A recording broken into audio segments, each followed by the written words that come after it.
الرجیم بسم اللہ الرحمن الرحیم ان هذه امتکم امتا واحدہ وقال النبی صلی اللہ علیہ وسلم المسلم کجسد واحد صدق اللہ العظیم۔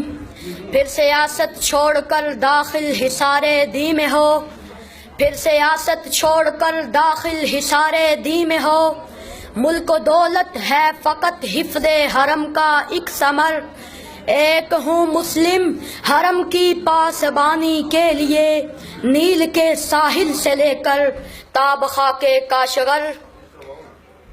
صدر محترم ذی وقار مہمان خصوصی اور معزز سامعین کرام، یہ بات روز روشن کی طرح آیا ہے کہ عالم اسلام کسی ایک خطہ میں محدود نہیں، بلکہ اس کے پرستار ہر بر اعظم میں زندگی بسر کرتے نظر آتے ہیں۔ بالخصوص بر اعظم ایشیا اور افریقہ میں مسلمانوں کی تعداد کروڑوں میں ہے، اور کم و بیش 55 ملکوں پر مسلمانوں کی آزاد اور خود مختار حکومتیں ہیں، جن میں توحید و رسالت کے پرستاروں کی تعداد 1.5 ارب نفوس سے بھی زائد ہے۔ گویا اس کرۂ ارض کا ہر چھٹا آدمی دین اسلام کا پیروکار ہے، مگر مقام صد افسوس یہ ہے کہ امت مسلمہ میں فکر و نظر کی وحدت کا فقدان ہے اور مرکزیت کی شدید کمی ہے۔ ہم آہنگی اور یکجہتی نہ ہونے کے برابر ہے۔ ہر ملک ذاتی اور علاقائی مفاد کا اسیر ہے۔ رنگ و نسل عرب و عجم کے بت گاڑ دیے گئے ہیں، جس کی وجہ سے مسلمان زوال اور انحطاط کا شکار ہے۔ اقبال نے مسلمانوں کی ذلت اور پستی کو دیکھا اور تاریخ کے اوراق کو کھنگالا۔ اقبال اپنی آنکھ سے اسپین کی بدحالی کو دیکھا، قرطبہ کو دیکھا، قرطبہ کی جامع مسجد کا گھوڑوں کا استبل بنا ہوا دیکھا، غرناطہ کو دیکھا تو تڑپ کر کہا غرناطہ بھی دیکھا میری آنکھ نے لیکن، غرناطہ بھی دیکھا میری آنکھ نے لیکن، تسکین مسافر نہ سفر میں نہ حضر میں، دیکھا بھی دکھایا بھی سنایا بھی سنا بھی، دیکھا بھی دکھایا بھی سنایا بھی سنا بھی، ہے دل کی تسلی نہ نظر میں نہ خبر میں۔ جناب صاحب،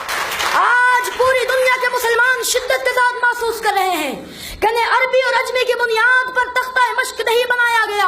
ان کے خلاف لسانی اور علاقائی بنیادوں پر جنگ نہیں کی جا رہی، بلکہ یہ ساری فوج کشیاں، یہ بحری بیڑے، یہ ڈیزی کٹر، یہ فاسفورس بموں کی برسات، یہ گوانتانامو بے اور ابو غریب جیل کی سزائیں صرف اور صرف اس لیے ہے کہ ہم مسلمان ہیں اور لا الہ الا اللہ پڑھنے والے ہیں۔ مسلمانوں کو غلام بنانے کے لیے یہ سب کچھ کیا جا رہا ہے، لیکن مسلمان مزاحمت کرتے ہوئے کہتے ہیں ہری ہے شاخ تمنا ابھی جلی تو نہیں، دبی ہے آگے جگر مگر بجھی تو نہیں، جفا کی تیغ سے گردن وفا شارہ کی کٹی ہے برسر میدان مگر جھکی تو نہیں۔ یاد صاحب، تاریخ ہمیں یہ بتاتی ہے کہ جب بھی مسلمان متحد ہوئے تو انہوں نے اپنے سے کئی گنا بڑے دشمن کو شکست فاش دی ہے۔ غزوہ بدر میں 313 نے 1000 کو شکست دی، غزوہ خندق میں 3000 نے 10,000 کو شکست دی، غزوہ موتا میں 30,000 نے 1.5 لاکھ کو شکست دی۔ ہر دور میں مسلم امت کے اتحاد نے فتح کا پرچم گاڑا ہے۔ وہ دور حضرت عمر کا ہو یا وہ دور محمد بن قاسم کا ہو یا وہ دور صلاح الدین ایوبی کا ہو یا وہ دور طارق بن زیاد کا ہو، جن کے بارے میں اقبال تڑپ کر گرج کر کہتے ہیں جلا ڈالی تھی تم نے کشتیاں اندلس کے ساحل پر، مسلمان پھر تیری تاریخ دوران کا وقت آیا، چلے تھے 313 جہاں سے تم مسلمان ہو، انہی ماضی کی راہوں پر پلٹ جانے کا وقت آیا۔ جناب صاحب، فطرت کے تمام مظاہر ہمیں اتحاد اور اتفاق کا درس دیتے ہیں۔ اگر ہم ستاروں کو دیکھیں تو ستاروں کی وحدت شب کے اندھیرے چاک کر کے رکھ دیتے ہیں، سنگریزوں کی وحدت سے کوثر جام لیتے ہیں، قطرے سے دریا، ذرہ سے صحرا، کرن سے سورج کی تابش حاصل کرنے کی قوت بنا جاتی ہے، اور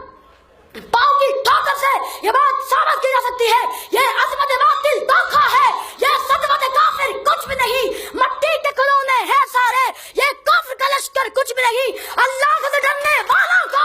طاقت سے ڈرانا مشکل ہے، جب خوف خدا ہو دل میں اگر پھر کسرا و کیسر کچھ بھی نہیں، وما علینا الا البلاغ۔